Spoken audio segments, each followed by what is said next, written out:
This chapter is all about getting Cubase to do the work for you.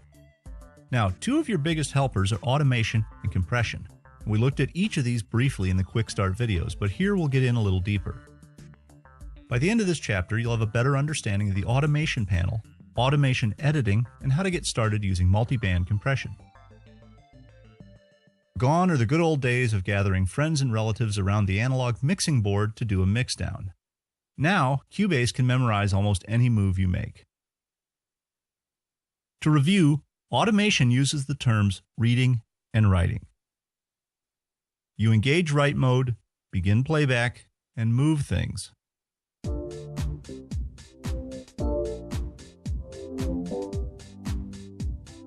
Then you turn off write mode, start playback, and the stuff moves. So far, so good. And of course, you can turn it all on or all off using the master switches at the top of the track list or the new switches at the top of the mixer. You can mute the automation on a track by clicking the little button with 3 bars on it.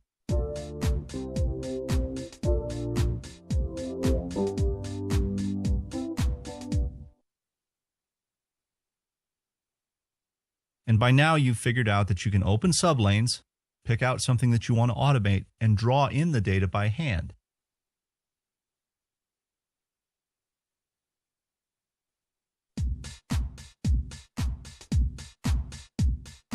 And when doing this, remember the line tool, and remember it has these other modes. It's perfect for this stuff.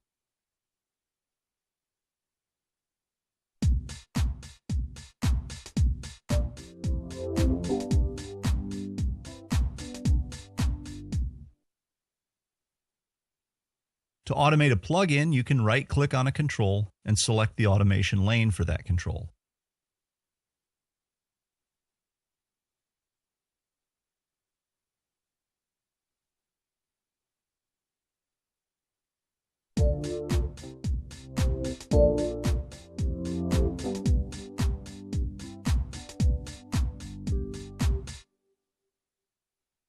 Let's open the automation panel and work through it.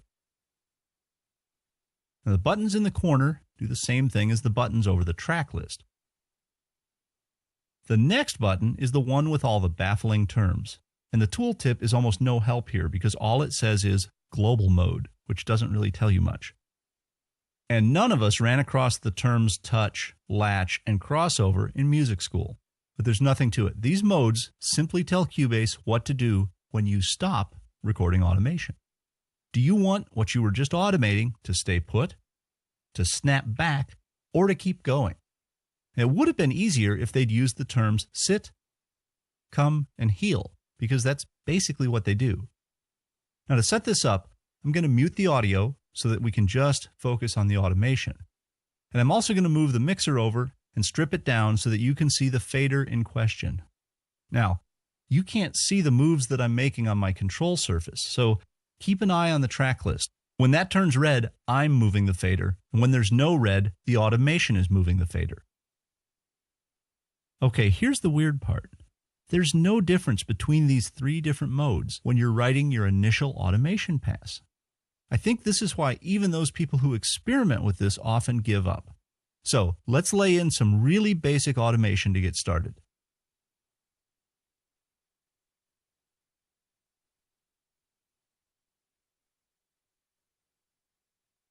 Now, I'll go back over this with additional automation passes to fine-tune it, and this is when the modes come into play. So, here is my first very basic automation pass.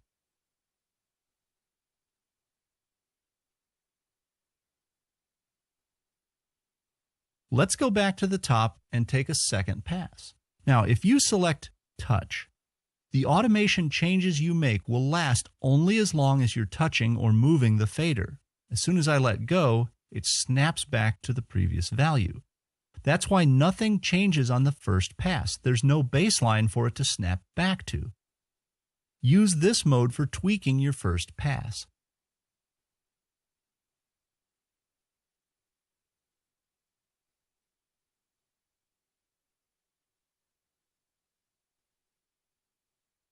But if you select latch, the automation changes will stick, or latch, in their last position. Use this mode if you're essentially overwriting.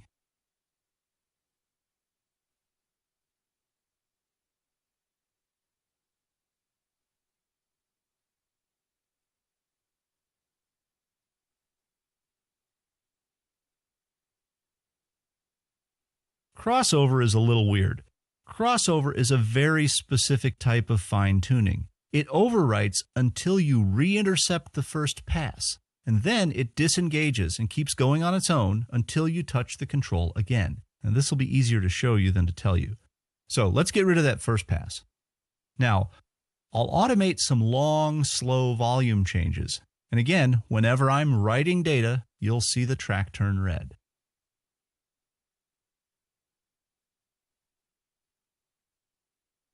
Now let's back up and make a second pass in crossover mode. Now Cubase will start writing new data when I move the fader, and it keeps writing until I hit a value that rejoins that first pass. Then it automatically stops writing and goes back to what it was doing.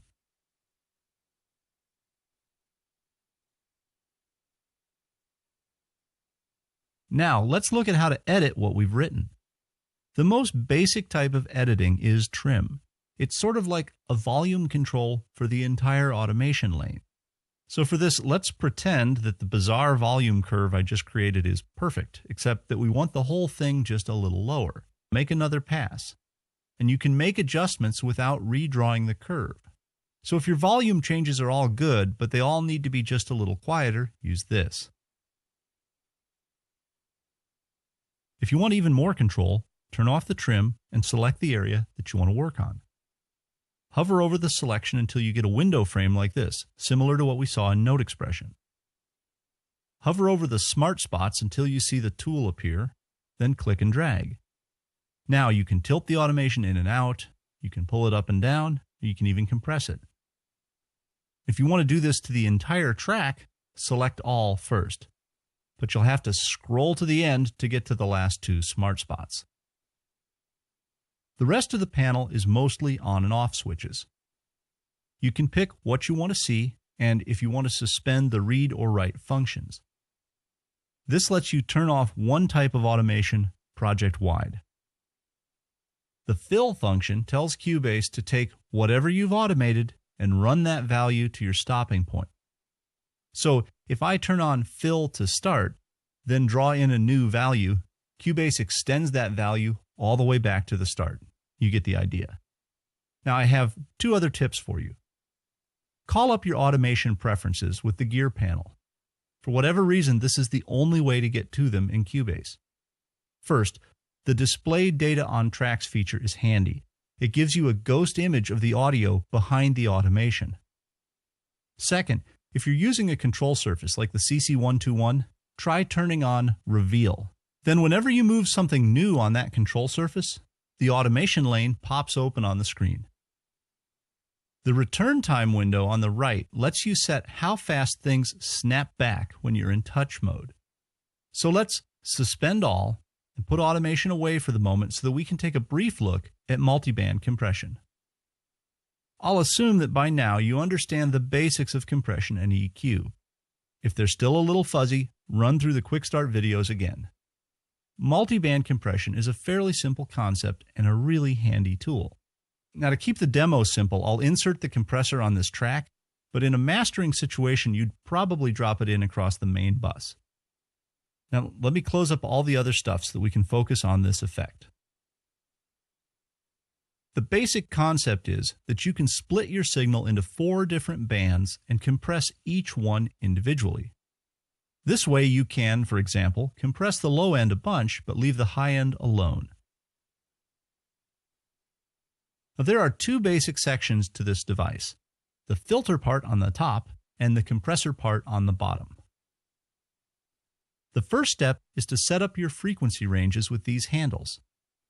You can start playback and solo each one to help you dial in exactly what you want.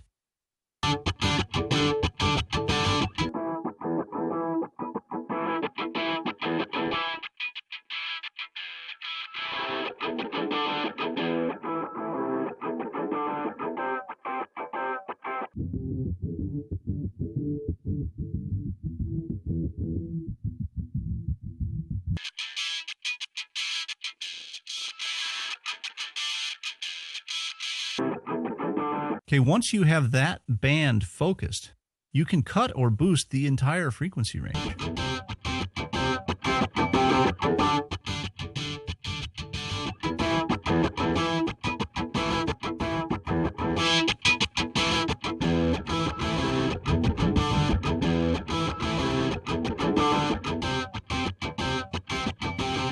And you can adjust the compression for it down here.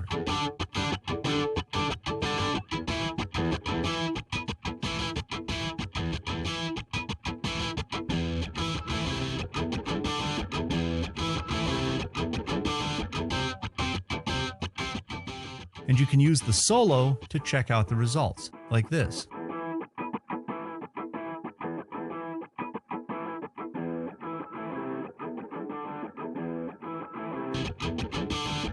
Now you can also bypass each band as well. And if all you need is a really specific range, you may want to just bypass all of the other bands.